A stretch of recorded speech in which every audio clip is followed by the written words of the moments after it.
Right now, Pittsburgh's best sports show is about to begin. Call us or tweet us. We've got things to talk about on the Ireland Contracting Nightly Sports Call. Good evening, everyone, and welcome inside the Fan Cave. This is the Ireland Contracting Nightly Sports Call, live right here, Pittsburgh CW, and also live up at 93.7 The Fan, which is where we find Andrew Fillipponi today, PM team, FanDuel extraordinaire, and a man who knows a lot about just about everything. And Andrew, I want to start by talking about last night, just because of Tom Brady. And Tom Brady sounded as if he was going to be done in Tampa, at least. I'm not going to go so far as to say he's going to be done. He didn't look good all year, more bounce passes than Steph Curry. However, he made it sound like there's still maybe more, or at least he won't continue there. Where do you think is the most, if he decides to play, and that's an if, I mean, he's got a lot of money waiting for him in Fox, and boy, I think I'd be tempted to take that. If he decides to play, where do you think he'll end up, and who would want him? Well, right now it looks like the Raiders are the smart money, Bob. They're going to cut ties with Derek Carr.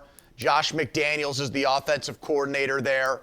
You've got Devontae Adams. They could always find a way to pay Josh Jacobs and bring him back, even though they declined an option there. So that would be pretty expensive to keep the NFL's leading rusher.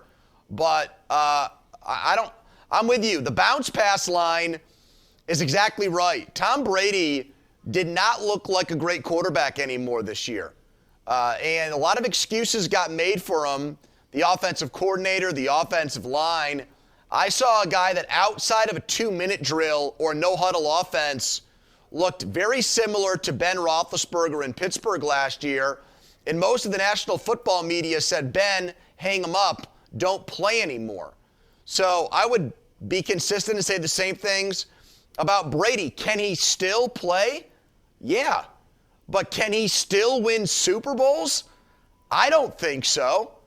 I don't see him competing with the likes of Mahomes or Allen or Burrow or any of those, Herbert or any of those guys anymore. He's not a top 10 quarterback. So, yeah, I'd say the Raiders, Bob, but if I were him, I'd take the $375 million from Fox and start my broadcasting career. Yeah, I think I would do the same. The only way, if you have a scenario, you certainly have weapons out in Las Vegas, and certainly that's a market that would love to have a guy like Brady. But what you take, but do you agree with the double standard? Why is it that Ben, everybody piled dirt on him last year? His numbers look just like Brady's, Bob, and they both went out in the first round. I don't get it. Well, I get it because. It's Tom Brady. That's why I get it, because they still believe he can play it even at 45. And I don't know, I've seen a decline. But my point is, if you give him a good offensive line, and I don't know if they have one out there, I doubt that they do at this point based on what I saw from Carr. If they do, he can sit in the pocket and pick you apart still, I think, if you give him the right offensive line. But to me, I agree, he should move on. Now let's talk about also what happened in that game, just because I thought it was unique that I've never seen 4 extra points missed by a guy who was really good during the regular season. Today, the Cowboys said, in fact, last night, Jerry Jones said they're not going to replace him. Brett Maher is going to be their kicker. And I agree with that at this point.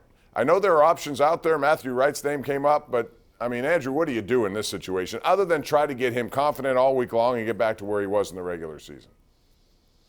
I'd carry 2 kickers on Sunday.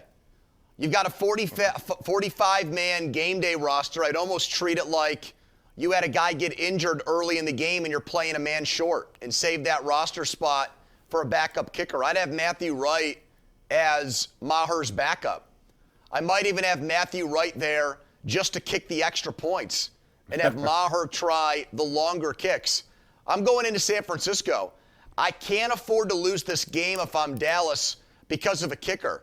We've seen teams back in the day, they used to have a kicker that would kick off and a guy do field goals. That would happen. Teams would carry an extra specialist. So I would do that. I don't think you can afford to get cute if you're Dallas. Find a way to open up that roster spot and tell an extra special teams tackler or backup at another position that he's not going to play, because the kicker in this game is way more important. I'd want to have somebody who was automatic on extra points. And if Maher wants to try the longer ones, Bob, I'm fine with that. Yeah, but there's just such a thing as automatic in the NFL when it comes to kickers. I don't know that I'd go in that direction. I think I'd stay with him and just see what happens. I think it's just too late in the proceedings. And if you bring in Matthew Wright or anyone else and they flounder, you'll be second guessed no matter what you do. A lot to get into, Andrew. When we come back, we'll talk about offensive coordinator openings. We'll talk about interesting list of Rookie of the Year finalists, because there are a couple of guys on there I thought would be on, are not included. We'll do that. We'll open up the phone lines. It's 412-575-2600.